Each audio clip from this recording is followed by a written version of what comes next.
ഈ ഇടിയപ്പം എന്ന് പറയുന്ന സാധനം ഞാൻ എത്ര ഉണ്ടാക്കിയാലും ശരിയാവത്തില്ല എന്നും പറഞ്ഞ് തള്ളിക്കളയാൻ വരട്ടെ, ഇങ്ങനൊന്നും ഉണ്ടാക്കി നോക്കിയേ പിന്നെ നിങ്ങൾ ഉണ്ടാക്കുന്ന ഇടിയപ്പേ ശരിയാവൂ. അപ്പം ഞാനിവിടെ ഒരു 6 ഗ്ലാസ് വെള്ളം ഗ്യാസിൽ വെച്ച് ആവശ്യത്തിന് ഉപ്പും ഇട്ട് കൊടുത്ത് കുറച്ച് എണ്ണ ഒഴിച്ച് നന്നായി ഇളക്കി കൊടുത്ത് തിളപ്പിച്ചെടുക്കുന്നുണ്ടേ. ഈ വെള്ളം ഒന്ന് തിളിച്ച് വരുമ്പോൾ വെള്ളമെടുത്ത ഗ്ലാസ്സിന് ഒരു 4 ഗ്ലാസ് അരിപ്പൊടി വെള്ളത്തിലേക്ക് ഇട്ട് കൊടുക്കാം. അതായത് 1 ഗ്ലാസ് പൊടിക്ക് 1.5 ഗ്ലാസ് വെള്ളം എന്ന അളവിൽ. ഇനി ഈ പൊടി ഇതുപോലെ തവിയുടെ കൈഭാഗം വെച്ച് നന്നായി ഇളക്കി വേവിച്ച് വെള്ളമൊക്കെ വറ്റി ഒന്ന് ഡ്രൈ ആയി വരുന്ന ഈ ഒരു പരുവത്തിൽ തീ ഓഫ് ചെയ്ത് ഒരു 5 മിനിറ്റ് അടച്ചു വെക്കാം. പൊടി ഒന്നുകൂടെ ഒന്ന് നന്നായി ആവിയിലിരുന്ന് വെന്തോട്ടെ. ഇങ്ങനെ ചെയ്യുമ്പോൾ നമ്മുടെ ഇടിയപ്പം നല്ല സോഫ്റ്റ് ആയിട്ട് കിട്ടും കേട്ടോ.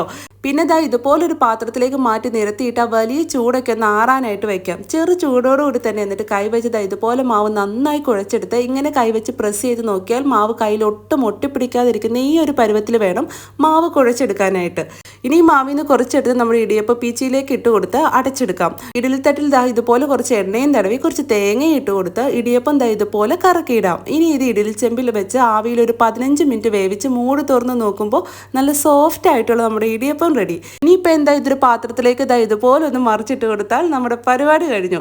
ഇതിലെനിക്ക് ഏറ്റവും ഇഷ്ടമുള്ള പരിപാടി എന്നാന്ന് വെച്ചാൽ ബാക്കി വന്ന് മാവിലേക്ക് ഇതുപോലെ കുറച്ച് തേങ്ങയും പഞ്ചസാരയൊക്കെ വെച്ച് ഉരുട്ടി ഇടിയപ്പത്തിനൊപ്പം വേവിച്ചെടുക്കണം. എന്ത് ടേസ്റ്റാണെന്നറിയോ ഇതിന്. നിങ്ങൾ ഇടിയപ്പം ഉണ്ടാക്കുമ്പോൾ ഇങ്ങനെ ഉണ്ടാക്കാറുണ്ടോ എന്നൊന്ന് കമന്റ് ചെയ്യണേ. അപ്പോൾ ഇനി ഇടിയപ്പം ഉണ്ടാക്കുമ്പോൾ എന്തായാലും ഇതുപോലെ ഒന്ന് ഉണ്ടാക്കി നോക്കട്ടോ. അപ്പോൾ ഓക്കെ, ബൈ.